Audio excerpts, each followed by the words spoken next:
আমার উপস্থিত সমস্ত কলিগদের ধন্যবাদ। পঞ্চম দিন, হ্যাঁ, আজকে পঞ্চম দিন। পঞ্চম দিনে অনুষ্ঠানে আমার সমস্ত কলিগ যারা এসেছেন এই প্রোগ্রামে অনেক অনেক ধন্যবাদ জানাই, এবং আমার জুনিয়র স্যার নলিন মান্ডি, মানকর কলেজের গেস্ট টিচার, উনিও এসেছেন আমাদের ক্যাম্পে, যার জন্য ওনাকে ধন্যবাদ জানাই। এবং সাথে আরেকজন আছে বিনন্দ হাসদা, ওনাকে বলবো যে আমাদের মঞ্চে চলে আসে। এটা হচ্ছে আমাদের হঠাৎ প্রোগ্রামও বলতে পারেন আজকে যেটা ডাকলাম। আসলে আমি একটা স্টুডেন্টকে জিজ্ঞেস করছিলাম কোনো একটা স্যারের বিষয়ে, আচ্ছা ওই স্যারকে বলো তো, একটু ডেকে একটু বলো তো। ওই স্যারকে তো আমি চিনি না, মানে ও নিজের সাবজেক্টের বাদে কোনো স্যারকে চিনছে না, এইটা ব্যাপার দাঁড়িয়ে যাচ্ছে। আমি ভাবলাম, তাই জন্য কালকে আমি পোস্ট করলাম যে কালকে যাদের ডিউটি নেই তারা অন্তত একটু জানান, যেটা আমি অন্তত একটা ইন্টারেক্টিভ সেশন আমি করতে পারি। সেটা আমার এটা ছোট উদ্দেশ্য ছিল আর কি, কারণ আমি কালকে সন্ধ্যায় জানতে পেরেছি যে আমার কিছু গেস্ট আসছে না। যাই হোক, তো সবাই হয়তো চিনছো আমাদের প্রথমে ময়ূর স্যার হিস্ট্রি ডিপার্টমেন্ট থেকে, নলিন মান্ডি ইনি হচ্ছে সান্তালি বিভাগের গেস্ট টিচার, আমাদের সৌমিত্র চক্রবর্তী হিস্ট্রি বিভাগ, পিয়ালি ম্যাডাম, পিয়ালি চন্দ্র সোশিওলজি। এখন আমরা আজকে এই যে 7 দিনের ক্যাম্প হচ্ছে, এই ক্যাম্পের যে থিম ভিলেজ ডেভেলপমেন্ট, এই নিয়ে ছোট্ট একটু আলোচনায় বসবো, সবাই মিলে একটু আলোচনা করবো যে এটা নিয়ে কি কি করা যায়। আমরা যে জায়গাতে অবস্থিত হয়তো সব সুবিধা আমরা পাচ্ছি না, একটা গ্রামে বা একটা শহরের কলেজ আর এই আমাদের গ্রামাঞ্চলের কলেজে ভাবতে গেলে তাদের কাছে অনেক ইনফ্রাস্ট্রাকচারাল আছে যেগুলো আমাদের এখানে এখনো গড়ে তুলিনি।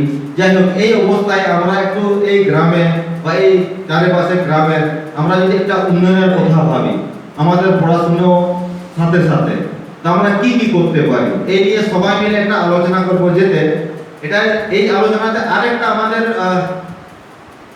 ফায়দা হওয়া দরকার, যেটা আমি মনে করি, সেটা হচ্ছে আমরা একটা টিচার এবং স্টুডেন্টের মধ্যে এমন খোলামেলা একটা আলোচনা হয়তো আমরা ক্লাসের টাইমে করতে পারি না, কারণ আমাদের ক্লাসের সময় একটু টাইম সীমিত থাকে।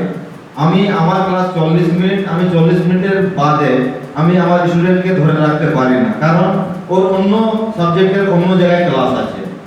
তো এখানে আমরা খোলা মঞ্চ, আমাদের এই এনএসএস এর মঞ্চ, এখানে সবাই মিলে একটু আলোচনা করব। তো প্রথমে আমি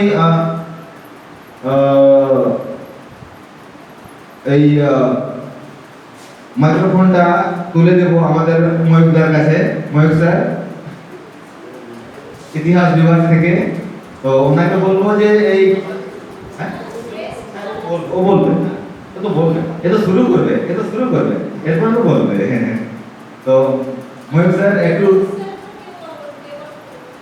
না রেকর্ড চলছে, দুটো স্ট্যান্ড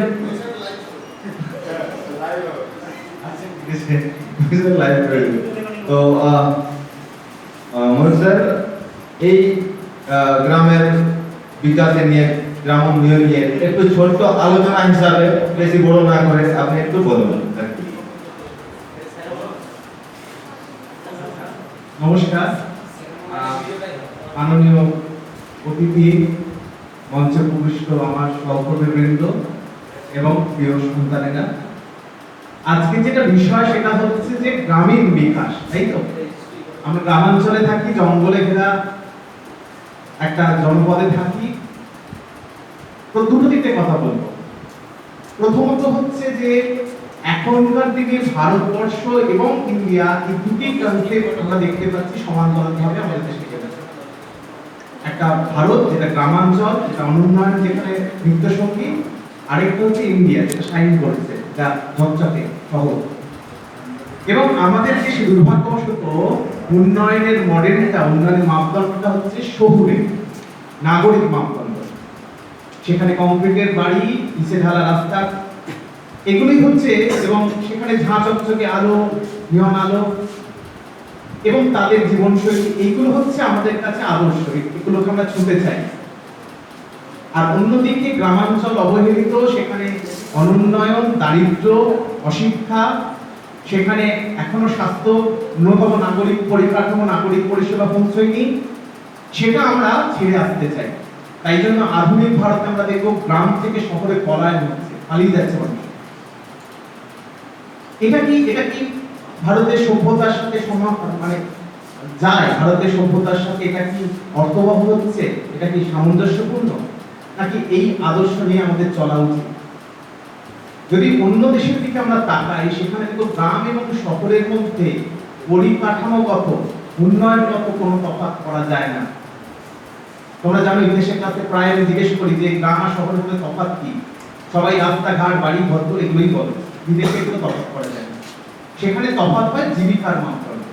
শহরের মানুষ পরিষেবা এবং শিল্প বাণিজ্য এগুলোতে বেশি জীবিকার সংস্থান হয়, সেখানে গ্রামাঞ্চলে কৃষি থেকে বেশি হয়। বাকি কোনো জায়গায় সেখানে কোনো তফাৎ নেই। এবং আধুনিক বিশ্বের দিকে তোমরা যদি তাকাও, মার্কিন যুক্তরাষ্ট্র বলো, ইউনাইটেড কিংডম বলো, সেখানে উল্টো ছবিটা দেখতে পাবে। শহর থেকে মানুষ গ্রামে পালিয়ে যাচ্ছে, কারণ গ্রামে দূষণ নেই। সেখানে কোয়ালিটি লাইফ, উন্নয়নশীল জীবনের মানে হচ্ছে শহর থেকে গ্রামে সরে গিয়ে গ্রামে বসবাস করবে। এটাই হওয়া উচিত। ভারতের সভ্যতা মূলত গ্রামীণ সভ্যতা। সেখানে নগর ছিল, কিন্তু সেখানে কখনো গ্রাম নিজেকে নগর হিসেবে গড়ে তুলতে চায়নি। নগর যেমন ছিল, গ্রামও সেরকম ছিল। এবং গ্রামের মধ্যে কোথাও কোনো অবহেলা, কোথাও কোনো অনুন্নয়ন, কোথাও কোনো বঞ্চনা এগুলো ছিল না। এগুলো সবই ঔপনিবেশিক শাসনের পরিণাম, যেটা এখনো আমরা ভোগ করে চলছি। ঔপনিবেশিক শাসনের সেই অভিশাপ এখন আমরা বহন করে চলছি। ভারতে কিন্তু প্রাচীন এবং মধ্যযুগের, মধ্যকালীন ভারতে তোমরা যদি যাও, সেখানে গ্রাম হচ্ছে আদর্শ। গ্রাম হচ্ছে মানুষের সব থেকে মানে উন্নত মানের জীবনের একটা আশ্রয় হয়ে উঠেছে। আমাদের সেদিকে থাকতে হবে। এবং গ্রামাঞ্চল কিন্তু উন্নতি করতে হয়, উন্নয়ন করতে হয়, সবার আগে দরকার শিক্ষা, সবার আগে দরকার সচেতনতা। আমাদের এই গ্রামাঞ্চলে আমরা এখন যে আধুনিক প্রযুক্তি ব্যবহার করে আমরা জীবন শৈলীকে আধুনিক করে তুলতে চাইছি, এই আধুনিকতা হচ্ছে ধার করা। আমরা বেশি ফসলের লোভে কীটনাশক দিচ্ছি, রাসায়নিক সারের উপর বেশি বেশি নির্ভর করছি। তোমরা শুনলে অবাক হয়ে যাবে, শুধু বাংলায় কম বেশি প্রায় 11,000 প্রজাতির ধান গাছ ছিল, এবং সেই ধান গাছের প্রজাতিগুলো ডেভেলপ করা হয়েছিল স্থানীয় পর্যায়ে। এক একটা অঞ্চলে এক এক রকম যে মাইক্রো ক্লাইমেট যেটাকে বলা হয়, সেটা অনুযায়ী এক একটা প্রজাতির ধান গাছ ডেভেলপ করেছিল। আমার এখানে লাল মাটি, রুখা শুকা জমি, গরমের সময় খুব শুকনো, এদের জন্য নিজস্ব ব্রিড ছিল, ধানের নিজস্ব প্রজাতি ছিল। এখন কিন্তু মিনিপিটের জামানায় সেই প্রজাতিগুলো ধ্বংস হয়ে গেছে। ফলে প্রতি বছর সারের পরিমাণ বাড়ছে, প্রতি বছর রাসায়নিক কীটনাশকের পরিমাণ বাড়ছে, ফসল প্রতি বছর কমছে, কৃষকের চাষের খরচা বাড়ছে, আয় কমে যাচ্ছে। ফলে কৃষক কৃষিকাজ ছেড়ে দিচ্ছে, শহরে চলে যেতে চাইছে। এই জায়গাটা পরিবর্তন করার দরকার। কিভাবে দরকার? আমাদের প্রযুক্তির সাহায্য নিতে হবে, আমাদের অল্টারনেটিভ ফার্মিং এর দিকে যেতে হবে। তোমরা জানো, কতদিন ধরে এই খবরের কাগজে আমাদের এই অঞ্চলের নাম খুব ছড়িয়ে গেছে মূলত বাঘের জন্য। একটি বাঘ আমাদের অঞ্চলকে সংবাদপত্রের একদম সামনের পৃষ্ঠায় নিয়ে এসেছে। তোমরা ভাবো, এখানে হাতি আছে, বাঘ আছে, এত সুন্দর জঙ্গল আছে, এত প্রাকৃতিক শোভা আছে, অথচ আমাদের এখানে রুরাল ট্যুরিজম যেটাকে বলা যায়, ভিলেজ ট্যুরিজম বলা যায়, আমরা তৈরি করতে পারি। আমাদের যে হেরিটেজ আছে গ্রামাঞ্চলে, এখনো এখানকার মানুষের মধ্যে লোকসঙ্গীত, লোকসাহিত্য, লোকসংস্কৃতি যেভাবে প্রাণবন্ত থাকছে, জীবন্ত থাকছে, লিভিং মিউজিয়াম বলা যায় এই অঞ্চলটাকে, সেটাকে যদি সঠিকভাবে তুলে ধরা যায়, এখানেই কিন্তু ভিলেজ ট্যুরিজম, হেরিটেজ ট্যুরিজম হতে পারে। প্রচুর মানুষের কর্মসংস্থান হতে পারে, এলাকার মানুষের উন্নয়ন হবে, এলাকার উন্নয়ন হবে, কর্মসংস্থান হবে, আবার গ্রামকে তার মতন করে রক্ষা করা যাবে, গ্রামকে শহর করে তুলতে হবে। এই জায়গায় আজকে আমার মনে হয় যে শিরোনামের পর এই আলোচনা চক্র আয়োজন করেছে আমাদের শালবনী সরকারি মহাবিদ্যালয় এনএসএস ইউনিট 1, আমি মনে করি ভীষণভাবে প্রাসঙ্গিক। এবং এই 7 দিনের কর্মশালা থেকে আমরা অন্তত এই যে অল্টারনেটিভ ডেভেলপমেন্ট বা বিকল্প উন্নয়নের যে নতুন ধারা চালু করা উচিত, সেই নতুন ধারার দিকে বোধহয় আমরা এক কদম এগোতে পারলাম। এটা সূচনা মাত্র। আগামী দিনে পরবর্তী কর্মসূচিগুলো আমাদের এগিয়ে নিয়ে যাবে এবং আমরা একটা নতুন ভবিষ্যতের স্বপ্ন দেখব। আমি অনেক অনেক কৃতজ্ঞতা, অভিনন্দন এবং ধন্যবাদ জানাতে চাই আমাদের আম্পাতারকে, কারণ তার সুযোগ্য নেতৃত্ব এবং পরিশ্রমের ফলে আজকের আমাদের শালবনী মহাবিদ্যালয়ের এনএসএস 1 ইউনিট আজকে কিন্তু এই এলাকার মধ্যে সব থেকে সেরা এনএসএস ইউনিটগুলির মধ্যে একটা, বিদ্যাসাগর বিশ্ববিদ্যালয়ের এনএসএস ইউনিটগুলির মধ্যে অন্যতম সেরা ইউনিট হিসেবে এটা পরিগণিত হয়েছে। এবং এত অ্যাক্টিভিটি আমাদের মতন কলেজে, যেখানে খুব দুর্ভাগ্যবশত স্বীকার করতেই হয়, যেখানে ক্লাসে উপস্থিতির হার কম, যেখানে আমরা তোমাদেরকে আনতেই পারি না, কলেজ ছুটি করতেই পারি না, সেখানে কিন্তু এনএসএস এর ইউনিটের এত অসামান্য কার্যকলাপ, এটার জন্য আমি আপনাদের অনেক অনেক অভিনন্দন, ধন্যবাদ, কৃতজ্ঞতা জানাবো। তোমাদের সকলকে শুভেচ্ছা এবং অভিনন্দন জানাবো। এত সুন্দর একটি অনুষ্ঠান তোমরা সফল করে তুলেছ, সর্বাঙ্গীনভাবে অনুষ্ঠানটিকে অর্থবহ করে তুলেছ। খুব খুব ভালো থেকো, অনুষ্ঠানের সার্বিক সাফল্য কামনা করে বক্তব্য শেষ করি। ধন্যবাদ। আমরা শালবনী গভর্নমেন্ট স্যার আমাদের আম্পাসারকে ধন্যবাদ জানাই, কারণ তিনি আমাকে এখানে আসার বক্তব্য দেওয়ার সুযোগটা দিলেন। এবং আমাদের গেস্ট হচ্ছে আমাদের সৌমিত্র স্যার এবং মনিক স্যার, পিয়ালি ম্যাম এবং আরেকজন স্যারকে ধন্যবাদ জানাই। এবং আমি তাদেরকে, আমি আমার বান্ধবীদেরকেও খুব ধন্যবাদ জানাই, কারণ তারা আমাদের এই বক্তব্যটা খুব মন দিয়ে শুনছে, কেউ গল্প করছে না। আমি বলতে চাই আমাদের গ্রাম উন্নয়নের ব্যাপারে। আমাদের এই কৈমা কলেজের যে গ্রামটা, কৈমা নামের গ্রামটা, ওটা খুবই ছোট গ্রাম ঠিকই, কিন্তু এখানে যে উন্নত ব্যবস্থাগুলো রয়েছে সেটা খুব খারাপ নয়। যেমন আমরা যে স্যারের সঙ্গে গিয়েছিলাম, ওইদিকে গিয়েছিলাম যেখানে হচ্ছে মিনির ব্যবস্থা আছে, চাষবাসও দেখছি মোটামুটি হয়, খারাপ নয়। তবে আর গ্রামবাসীরাও দেখলাম খুব ভালো। আজকে যে আমরা গিয়েছিলাম, এখানে মন্দিরে গিয়েছিলাম, সেখানে দেখতে একটা সালগাছকে পুজো করা হয়। এর থেকে বোঝা যায় যে এখানে কুসংস্কারটা রয়েছে। এটা কুসংস্কার বলবো না, এখানে হচ্ছে কি বলবো,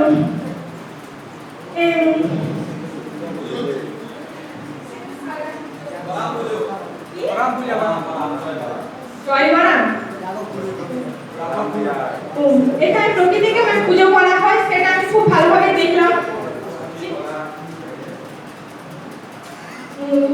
আমি এখানে বলি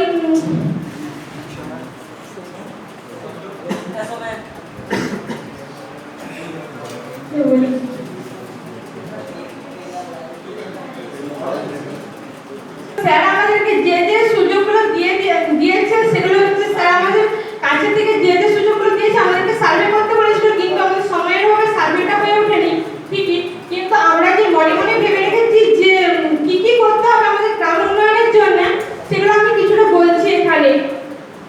যেমন এখানে জলের ব্যবস্থা ঠিকই আছে, কিন্তু চাষের জলের ব্যবস্থা ঠিক থাকলেও ততটা সুবিধার নয়, যতটা সুবিধার জন্য আমাদের এখানে অনেক মাঠ খালি রয়েছে, যে মাঠগুলোকে ভর্তি করতে হবে। এবং তার জন্য আমাদের গ্রামে যে কৃষক বন্ধুদেরকে বলতে হবে যে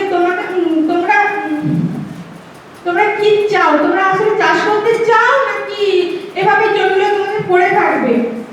যদি তারা চায়, তাদের অনুমতি নিয়ে আমরা হচ্ছে আমাদের কাজ শুরু করতে পারি। দ্বিতীয়ত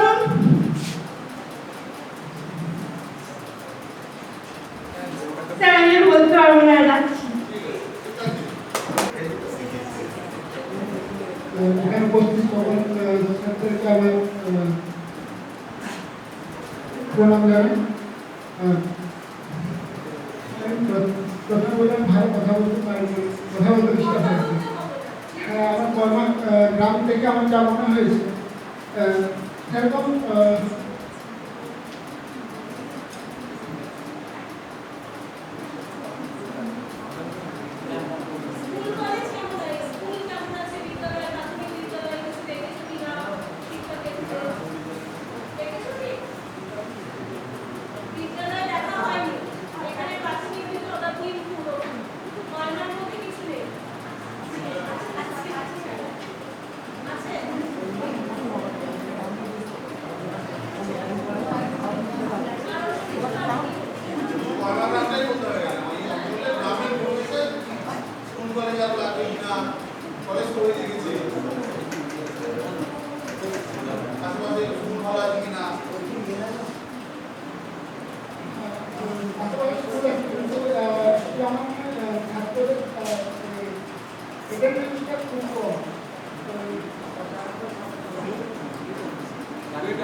যাতায়াত নিয়ে কিন্তু বলি না, যাতায়াত ব্যবস্থা তো মোটেই ভালো না।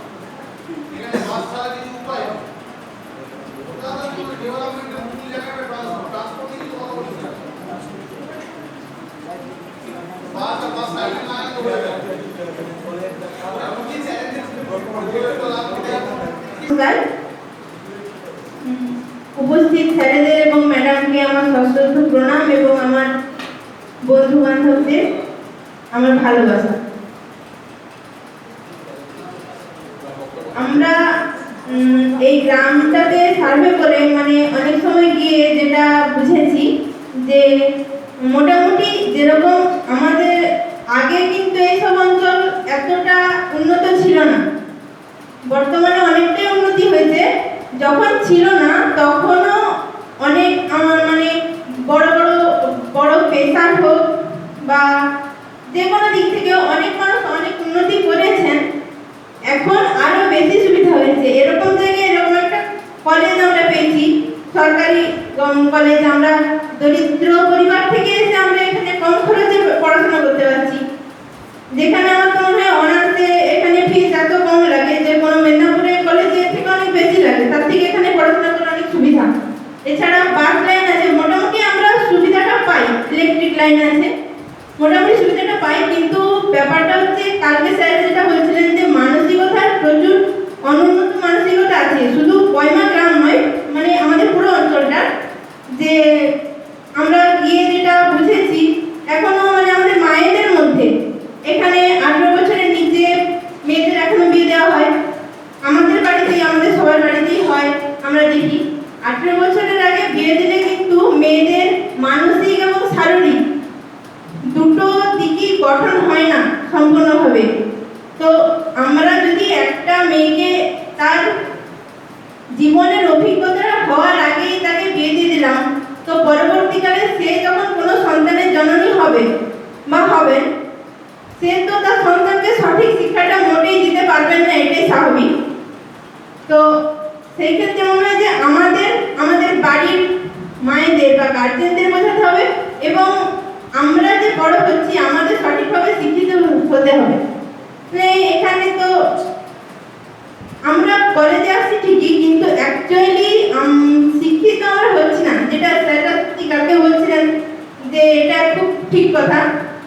আমরা যদি কাউকে ইংলিশে কিছু লিখতে বলেন বা পড়তে বলেন, হয়তো আমরা অনেকেই আছি যে সেটা পারবো না বলতে। কি একটা চিঠি হয়তো এসছে পঞ্চায়েত থেকে বা কোথাও কিছু লিখতে হবে, সত্যিই তো আমরা পারবো না, সেটা আমরা এমন পড়াশোনা করছি আর কি, মানে বেশিরভাগের ক্ষেত্রে। তা আমরা বাড়ির লোককে কি বোঝাবো? মিনিমাম বাড়ির লোককে আমরা এটুকু বোঝানোর ক্ষমতা করতে হবে কি যে আমরা সবাই যে বিরাট বড় বড় রোজগার করবো এমন কোনো তো কথা নয়, কিন্তু আমরা যদি গ্র্যাজুয়েশন করি কি এমএ করি, আমাদের অভিজ্ঞতাটা তো হবে। একটা শিক্ষিত মানুষের অভিজ্ঞতা দাম অবশ্যই একটা অশিক্ষিত মানুষের থেকে বেশি হবে। তো পরবর্তী জীবনে আমরা সঠিকভাবে নিজেদের জীবনটাকে অন্তত চালাতে পারবো। কোনো সময় জীবনে তো ঝড়ঝাপটা আসবে, তো সেই সময় নিজেরাকে আমরা ঠিক রাখতে পারবো। সেরকম ভাবে আমাদের মনে শিক্ষিতটা হতে হবে। আমি আর বিশেষ কিছু বলবো না। নমস্কার। গভর্নমেন্ট কলেজ অ্যাসিস্ট্যান্ট প্রফেসর দল অর্থাৎ হিস্ট্রি ডিপার্টমেন্টের শিক্ষক দল, এদিকে সোশ্যোলজি ডিপার্টমেন্টের পিয়ালি মহাশয়া, ওনাকেও আমার আন্তরিক শুভেচ্ছা প্রণাম জানিয়ে আমি তার আগে এখানে যে ন্যাশনাল সার্ভিস স্কিম এনএসএস এর প্রোগ্রামের সাঁওতালি বিভাগের অ্যাসিস্ট্যান্ট প্রফেসর আপা হেমরমকে প্রণাম জানিয়ে আমি দু চার কথা বলছি ভিলেজ ডেভেলপমেন্ট নিয়ে। সত্যি ভাবতে অবাক লাগে আমাদের গ্রামীণ উন্নয়ন নিয়ে কিভাবে আমরা ভাববো, এটা ভাববার বিষয় আছে। এটা এটা যদি আমরা ভাবি তাহলে গ্রামীণ উন্নয়ন হবেই আমার বিশ্বাস। কারণ আমিও গ্রাম থেকেই আসছি। আমি সাধারণত সাঁওতাল পরিবার থেকে অত্যন্ত দরিদ্র পরিবার থেকে কিভাবে আমি ডেভেলপ নিয়ে চিন্তা ভাবনা করেছি তারই একটি আমি গানের মধ্য দিয়েই শুরু করব। শিক্ষা সবচেয়ে বড়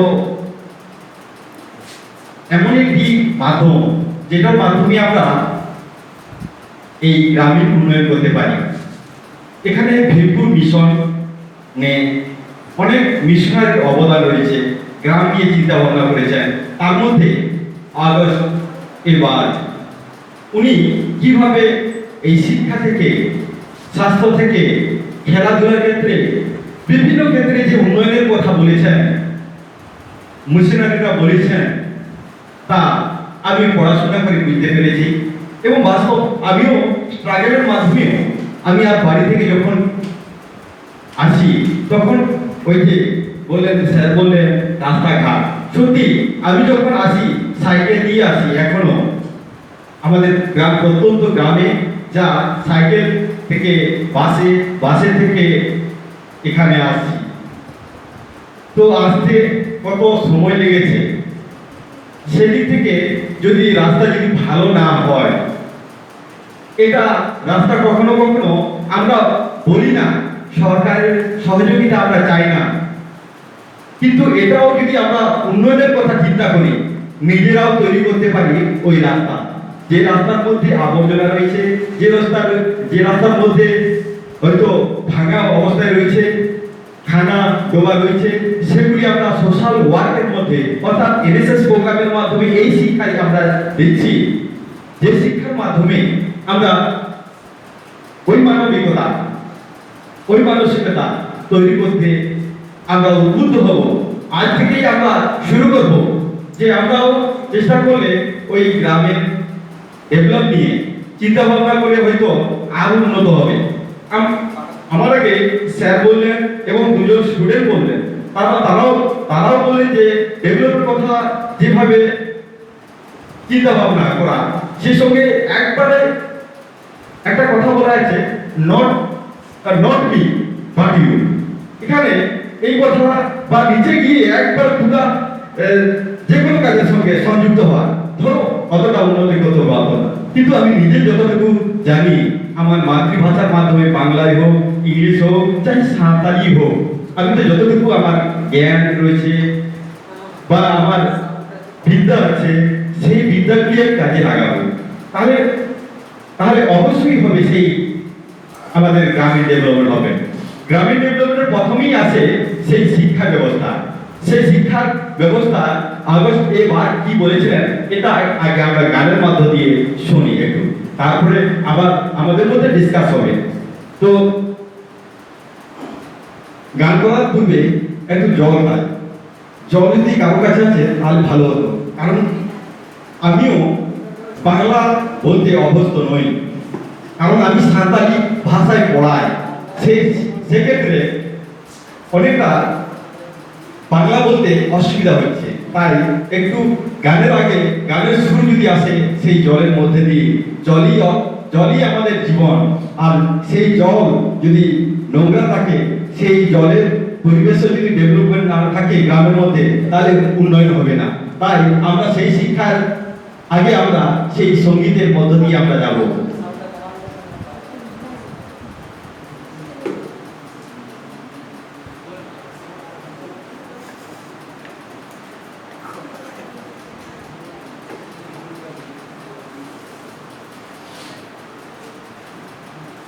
তোদনা কোড়াই তাহে গানা বাহাই বাহাই রড় দো স্কুলে গেছে না কেদাই পাপি বেবু, স্কুলে গেছে না কেদাই কাটি গে গো গু।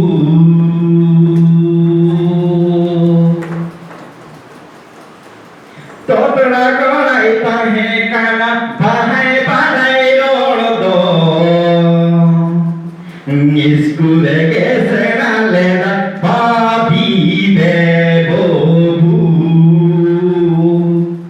স্কুলে গেছে নালে ভাই বাদিবে বধূ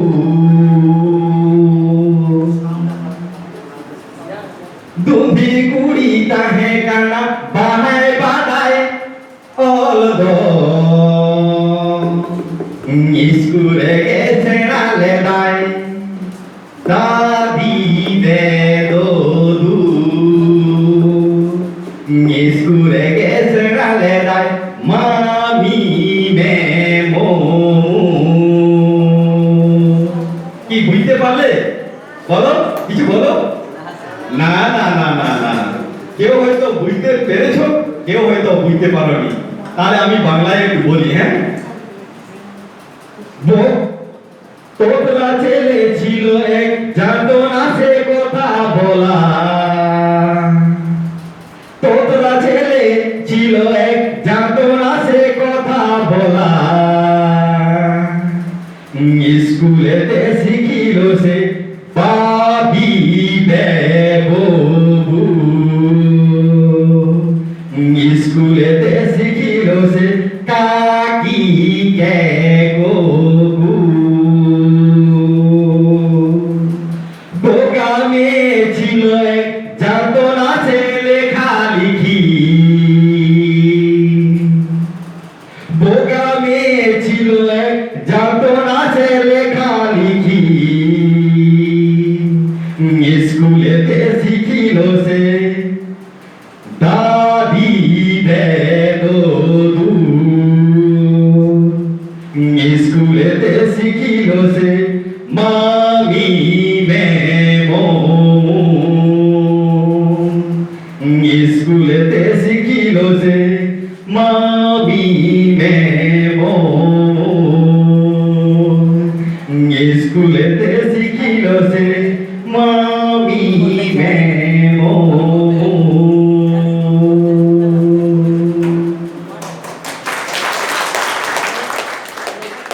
এখানে আমরা বলবো এখানে কি আমাদের ভীমপুর সান্তাল হাই স্কুল এখানে আছে এখানে যখন শিক্ষা ব্যবস্থা শুরু হয় কিভাবে আমরা শিখেছি বাংলা ভাষা ইংরেজি ভাষা আমরা যখন শিখি এই শিক্ষার পিছনে আমাদের একটা মানসিকতা মেন্টাল ডেভেলপমেন্ট এই যে মানবিকতার গুণ আমরা যদি না দেখাই এই গ্রামের মধ্যে আমাদের একটা সামাজিক প্রথা রয়েছে সেই সামাজিক প্রথায় আমাদের সার্বিকভাবে আমরা দেখি যে গ্রামে আমরা সকলেই একসঙ্গে যে কোনো দলগতভাবে আমরা কাজ করি দলগতভাবে আমরা নাচ করি দলগতভাবে আমরা গান করি এই যে একটা মানসিকতা এই যে একটা পাশাপাশি থাকা সেই দিক থেকে আমাদের অনেক ডেভেলপমেন্ট রয়েছে আমাদের সংস্কৃতি এটা আমি দাবি করতে পারি আর সেই সঙ্গে বলতে পারি যে ডেভেলপমেন্ট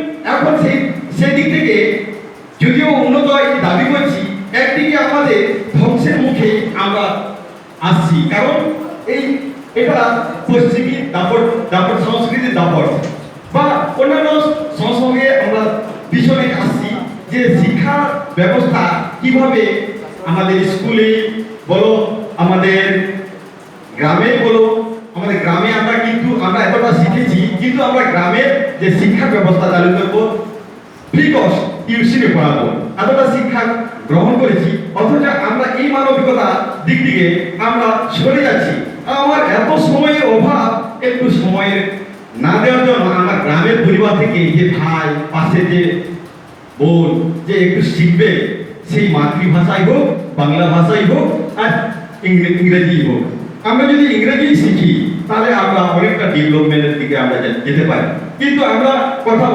বলার ক্ষেত্রে আমি দেখলাম দুজন স্টুডেন্ট তারাও একটু ভয় পাচ্ছে কারণ এটা হচ্ছে শিক্ষার অভাব আমিও অনেকটা সেটা আমি পাচ্ছি না আমিও কিভাবে বোঝাবো যে আমি যদি আমাকে বলে যে সাঁওতালি বলো কিন্তু আমি এত সাঁওতালি বলতে পারি যেভাবে আমি বিকাশ করতে পারি বিকাশের কথা বলতে পারি সেটা হয়তো আমার মাতৃভাষায় অনেকটা এগিয়ে বলতে পারতাম কিন্তু বাংলায় আমার একটু অসুবিধা হচ্ছে তোমরা যেমন বাংলায় অথচ বাঙালি তোমরা বলতে পারছো না সেক্ষেত্রে আমি তোমাদেরকে দোষ দিচ্ছি না এটা হচ্ছে গ্রামীণ অবস্থা ডেভেলপমেন্টের ড্যামের দিক আমি তুলে ধরছি, সেই দিকটা যদি আমরা একটু পরিবর্তন করার চেষ্টা করব। আমি একটু পরিবর্তন চেষ্টা করলাম এই যে জল খাওয়ার মধ্যে দিয়ে।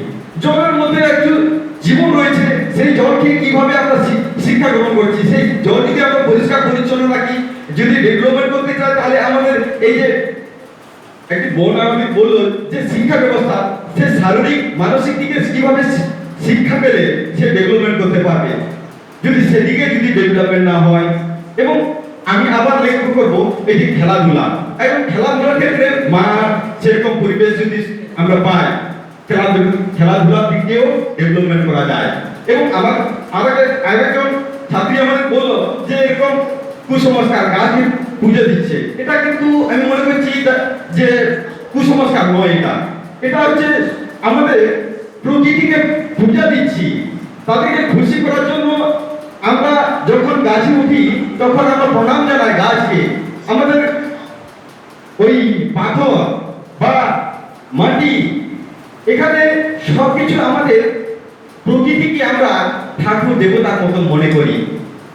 এখানে এগুলি আমরা যদি ভালোভাবে ভালোবাসতে পারি, সত্যি ভালোবাসার অভাব রয়েছে। উন্নয়নের কথা যখনই আসি না কেন, ভালোবাসা।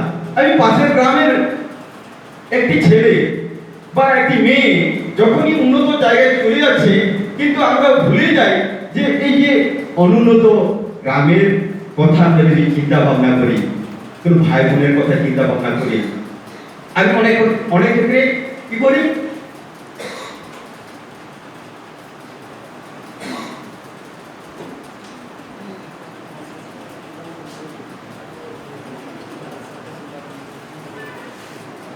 অনেক ক্ষেত্রে কি হয় যে আমি কথাবার্তা বলি না, কি সমস্যা আছে গ্রামে, মাঝি বাবা, গোডের বাবা বা অন্যান্য ভাই বোন বা অন্যান্য সম্মানীয় গুণীজনের কাছে আমরা পরামর্শ নেই না, ডেভেলপমেন্টের কথা চিন্তা ভাবনা করি।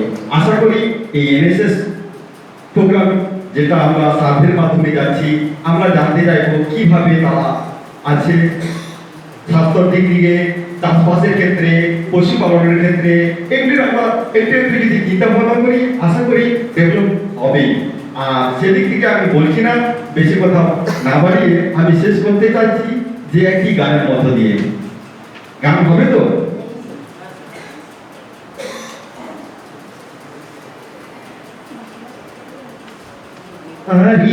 তেগে আধায়ে না মুরুগু তেগে মে ছাড়ায়ে সমাজে গাডা তো বয়াছে কাপারো মা সমাজে গাডা তো বয়াছে কাপারো মা আরি তেগে মাদায়ে না মুরুগু তেগে মে ছাড়ায়ে সমাজ গাডা তো বয়াছে কাপারো মা সমাজ গড়া দবয়াছে কাম্পারো মা রেগে রে দম থালিয়ে না হিংসে রে দম থালিয়ে সমাজ গাডা দবয়াছে কাম্পারো মা সমাজ গাডা দবয়াছে কাম্পারো মা গব্রহম বাগিয়া নিদহম বাগিয়া সমাজ গাডা দবয়াছে কাম্পারো মা সমাজ গাডা দবয়াছে কাম্পারো মা আরি তেগে মাদায়ে না মুরুগু তেগে মে ছাড়ায়ে সমাজ গাডা দবয়াছে কাম্পারো মা সমাজ গাডা দবয়াছে কাম্পারো মা সমাজ গাডা দবয়াছে কাম্পারো মা সমাজ গাডা দবয়াছে কাম্পারো মা।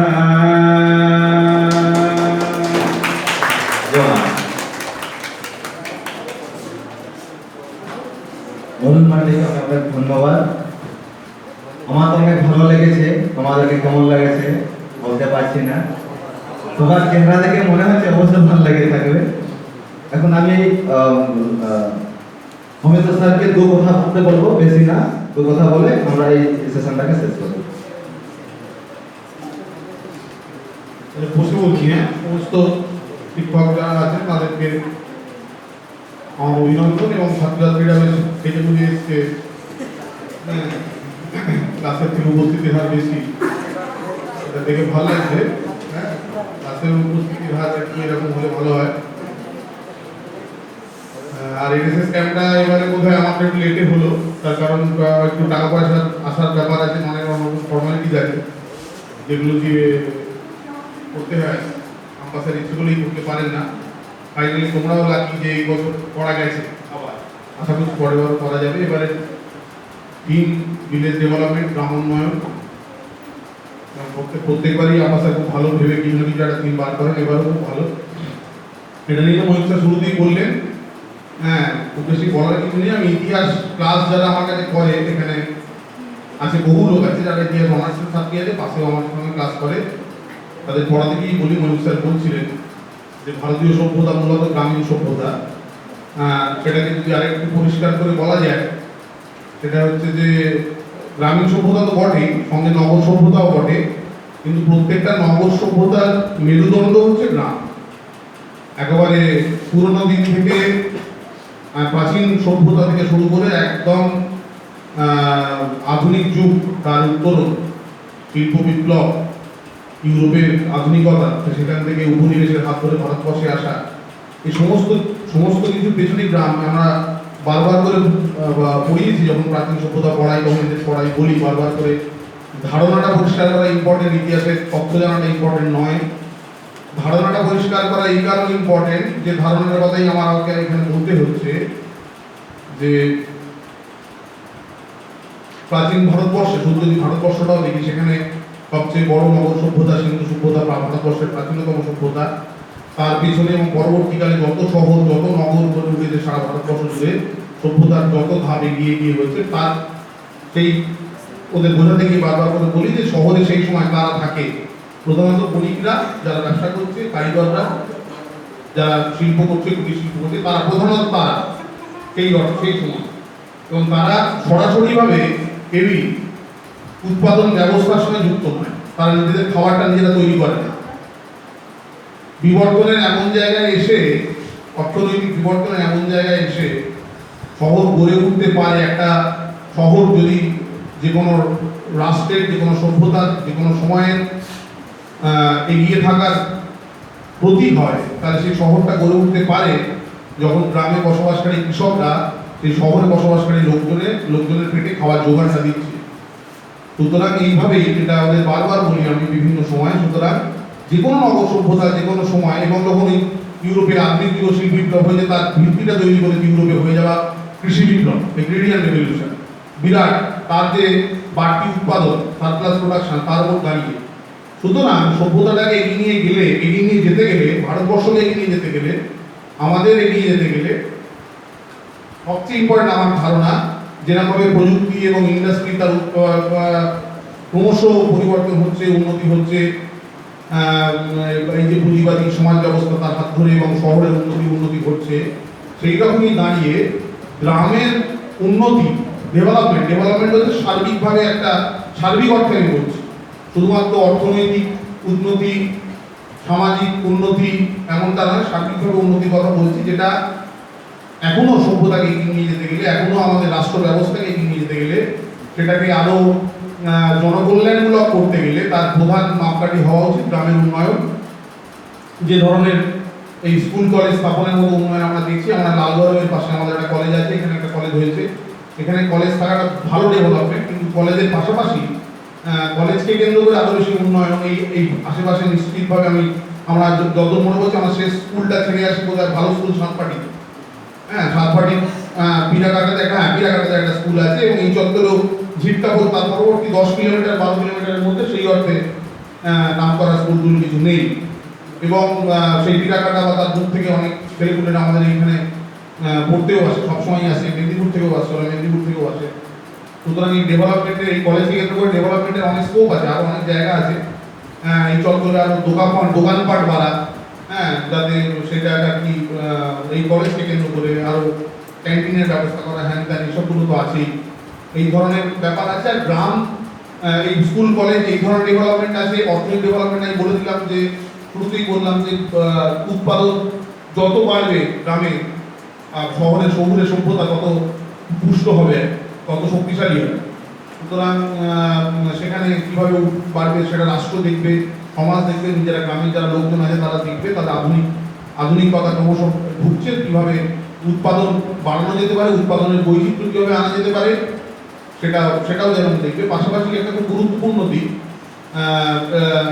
এই ভিলেজ ডেভেলপমেন্টের ক্ষেত্রে শুধুমাত্র অর্থনৈতিক বা শিক্ষাগত দিকের বাইরেও হচ্ছে, শিক্ষার সঙ্গে ওতপ্রোতভাবে যুক্ত, সেটা হচ্ছে ও এসে বললো যে এখানে এখনো বাল্য বিবাহ হচ্ছে বারবার হচ্ছে, কাগজে পড়া যায়।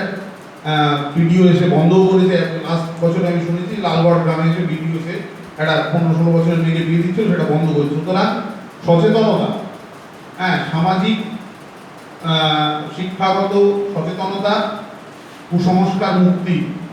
আমি নিজে ব্যক্তিগতভাবে নাস্তিক লোক, কিন্তু সেটাকে আমি কোনো চাপানোর চেষ্টা বা কিছু বলছি না। আমার সঙ্গে ওদের কাছে বেশ মজা ঠাট্টাও হয় সব নিয়ে, কিন্তু পুজো আচ্ছা থাক, সব ঠিক আছে, কিন্তু সেটাকে কেন্দ্র করে চরম কুসংস্কার এবং এই ধরনের সামাজিক প্রথা, যেগুলো পিছিয়ে পড়ার, আধুনিক সভ্যতার মাপকাঠিতে পিছিয়ে পড়ার একটা চিহ্ন আছে, সেই ধরনের বিষয়গুলো গ্রামে বহু ঘটে। আরো অনেক কিছু ঘটে আশপাশে।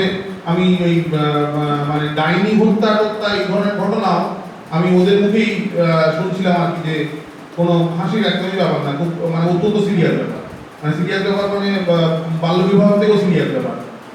কোনো ভদ্র মহিলাকে ডাইনি বলে পাড়ার লোকে মেরে দিচ্ছে, তার ছায়াকে স্পর্শ করা যাবে না, হ্যাঁ, এই ধরনের বহু ঘটনা এই চন্দ্রের গ্রামের দিয়ে ঘটে। সুতরাং শিক্ষা শুধুমাত্র স্কুল কলেজ পারলো, সেখানে পড়ে নিলাম, কাজগুলো হলো না। কারণ আমাদের মাথায় রাখতে হবে, যেটা মূল বিষয়, যে আমরা এই যে স্কুল কলেজে পড়ছি বা সকলে কিন্তু সুযোগটা পায় না।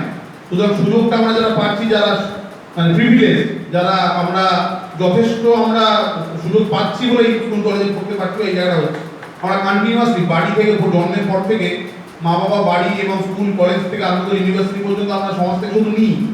সুতরাং সমাজের দেওয়া, সমাজকে দেওয়ার ব্যাপারটার দিকে অনেক বেশি নট মি বাট ইউ, এটা হচ্ছে তোমাদের এনএসএস ইউনিটের এটা ব্যাপার। শুধু নিজেকে নিয়ে আত্মকেন্দ্রিকতা না থাকা, সেলফ সেন্টার না হয়ে কিভাবে এই শিক্ষার সচেতনতাকে, যেটুকু শিক্ষা পাচ্ছ, এই যে এইটুকু কথা শুনছো, স্যার বলছেন, উনি বলছেন, আমি বলছি, ম্যাডাম বলছেন, এইটুকু কথা শুনছো, সেটা মাথার মধ্যে, হৃদয়ের মধ্যে ঢোকাচ্ছ, এবং সেটা যখন পাশের বাড়িতে কোনো খারাপ কাজ হচ্ছে, গ্রামে কোনো খারাপ কাজ হচ্ছে, সেটাকে প্রতিবাদ করছো দাঁড়িয়ে থেকে, প্রয়োজনীয় প্রতিবাদ একা করছো, তাই করছো। এই জায়গাটায় যখন পৌঁছতে পারবে, এই ধরনের কুপ্রথা বা পিছিয়ে পড়া প্রথাগুলো থেকে যখন তোমার গ্রাম এবং তার আশপাশের যে অংশ মানুষজন, তাদেরকে যখন মুক্ত করতে পারবে মানসিকভাবে এবং এই কুসংস্কার থেকে, তবে তোমাদের শিক্ষাটা সার্থক হবে। সুতরাং ডেভেলপমেন্টের বহু দিক আছে, মানে এইভাবে তো আর কিছু বলা যায় না। ম্যাডাম শুরুদিন আবার বলেওছেন যে মেয়েরা কীভাবে গ্রামের উন্নয়নের সঙ্গে যুক্ত, তোমরা সকলে ছিলে বোধহয় শুনেছো, যুক্ত হতে পারে বা কীভাবে দেখা হয়, হ্যাঁ ত্যান। সুতরাং বাড়িতে মেয়েদের মর্যাদা বৃদ্ধি, পরিবারে মেয়েদের মর্যাদা বৃদ্ধি, সমাজের বৃদ্ধি, কীভাবে প্রতিষ্ঠা করা যেতে পারে, কীভাবে তার জন্য লড়াই করা যেতে পারে। তার জন্য শুধু ছেলেরা লড়াই করবে বা মেয়েরা লড়াই করবে তাই না, সকলে মিলে লড়াই করার ব্যাপার আছে। এছাড়া তো এই দেবাশিস কি বলতে বলছিলাম খেলাধুলোর কথা, ওদের লাস্টেও বলতে বলছিলাম যাতায়াত ব্যবস্থার কথা, যে কিরম কি মানে মেদিনীপুর শহর থেকে কলসিমা পর্যন্ত অটো চলে, তারপরে আর চলে না কিছু। আমার অবাক লাগে যে কলসিমা মোড় থেকে যারা পিড়াকাটা পর্যন্ত আসবে, তারা কীভাবে আসবে? কেবলমাত্র এই গরম রৌদ্রে, এই রৌদ্রে 2:30, 3টে, 2টো, 11টা, 12টার সময় সাইকেল চালিয়ে 6 কিলোমিটার, 7 কিলোমিটার বা 6 কিলোমিটার ডিস্টেন্স বোধ হয়, এটা আসা মানে খুবই অমানবিক ব্যাপার। সুতরাং ইনফ্রাস্ট্রাকচারাল এবং কাঠামোগত যে উন্নতি এবং প্রধানত তার মধ্যে একটা যাতায়াত, ওদের সঙ্গে মাঝে মাঝে বলি, কি হয়েছে, আসিস নি কেন, কাছে আসেনি কেন, আপনি ভয়তে আসে, ভয় বেশি কমজনই আসে, ভয়তে কাছে আসে, স্যার আবার কি বলবেন, সেটা শরীর খারাপ। শরীর খারাপ কি করে যাবে, এই শরীর খারাপ, ডাক্তার দেখি, হ্যাঁ ডাক্তার দেখি, কি ডাক্তার, ওই বসের পাশে, হোমিওপ্যাথি বা হাতুড়ে কিছু ডাক্তার, এই নিয়ে ওদের সঙ্গে সবসময় হচ্ছে। ডাক্তারি ব্যবস্থা, ওষুধের ব্যবস্থা, নেই, কিন্তু মানে আমার ধারণা আমরা যতদিন একটু যাতায়াত করি তাতেই প্রচুর অভাব আছে এই চত্বরে। আমি জানি না কোনো রেগুলার বেসিসে কোনো ডাক্তার কহিমা গ্রামে কেন আশপাশে কোনো গ্রামে বসে বলে আমি জানি না, মানে ভিড়াকাটার পর থেকে। সুতরাং সেই জায়গাটা খুব ইম্পর্টেন্ট একটা ব্যাপার। সেইটাকে যদি কোনোভাবে একটা মানে আমি এনএসএস ইউনিটকেও বলতে পারি বা ছাত্রদের বলতে পারি, কোনোভাবে একটা আমাদের আগে হয়েওছে একটা যদি স্বাস্থ্য হেলথ ক্যাম্প করা যায়, হ্যাঁ, এবং একটা মানে ফ্রি চেক আপের ব্যবস্থা একটা বহু জায়গায় রেড ক্রস থেকে আরম্ভ করে প্রচুর সরকারি বেসরকারি প্রচুর এরা করে থাকে।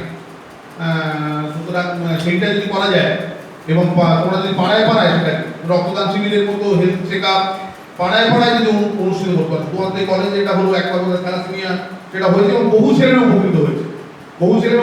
কিভাবে উপকৃত হয়েছে তারা নিজেরাও জানে না। এখন বিয়ে করতে গেলে এই থ্যালাসেমিয়া টেস্ট করাটা বাধ্যতামূলক হয়ে গেছে।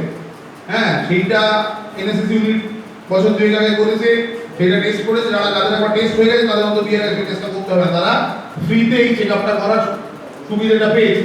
এই ধরনের সুবিধে এবং এই প্রধানত মানে আমার খুব কনসার্নের ব্যাপার, মানে চিন্তা হয় এই ডাক্তারি ব্যবস্থা আর এই ব্যবস্থা নিয়ে, হ্যাঁ এরকম চিন্তা হয়। এবং আমি জানি না এখনো বোধহয় এই চত্বরেও সাথে করে আমরা অবশ্যই কম শুনেছি ওঝা বোধহয় নিশ্চয়ই এখনো চলটলা আছে।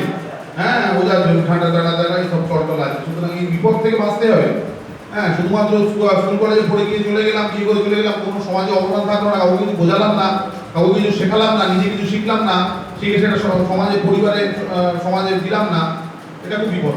সুতরাং এইটাই বলার, আমাদের এই ইউনিটের এই যে ক্যাম্প বারবার হচ্ছে, সেইখান থেকে আমাদের এইটুকুই নেওয়া যে আমরা এখান থেকে এই মাথাটাই নেব এবং সেইটাকে কাজে লাগাবো কোনোভাবে, মানে কিছুটা হলেও কাজে লাগাবো এবং এখান থেকে শিক্ষাটা গ্রহণ করবো এবং সেটাকে কাজে লাগাবো সমস্তভাবে। এবং আমাদের মধ্যে একটা এনার্জি আসবে, এতগুলো ছেলেমেয়ে একসঙ্গে সেজেগুলো সুন্দর করে আজকে আনন্দ করছি, যে আরো কি করা যায়, আম্বাসারকে খোঁচা মারা যে আরো কি করা যায়, স্যার এটা করবেন, এটা করবো, আমরা ছাত্ররা এটা করবো, ইউনিয়ন থেকে এটা করবো, হ্যাঁ করবো, ত্যান করবো। এই যে এইটুকু মানে আবেগ এবং এইটুকু নিজের মন থেকে যদি এইটুকু কাজ করার চেষ্টা, একদম কলেজ লাগোয়া গ্রাম লাগোয়া মফস্বল যা আছে পিরাকাটা পর্যন্ত বিস্তীর্ণ এলাকায় এইটুকু কাজ করা, যে যার জায়গায় কাজ করা, এইটুকু শিক্ষা যদি দিতে পারি এবং সেটা যদি দিতে পারি, সেটাই হচ্ছে এই ন্যাশনাল সার্ভিস স্কিম তার সাফল্য সার্থক।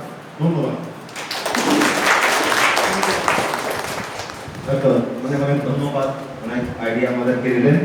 আমরা চেষ্টা করব আগামীবারে আমাদের স্টুডেন্ট নিয়ে আমরা এই গ্রামের পাশে হেলথ বা এমন কিছু করতে পারি। আর আমি এটাও আশা করবো যে আমার সমস্ত কলিগ সহযোগিতা পাবো, এটা অনেক ধন্যবাদ।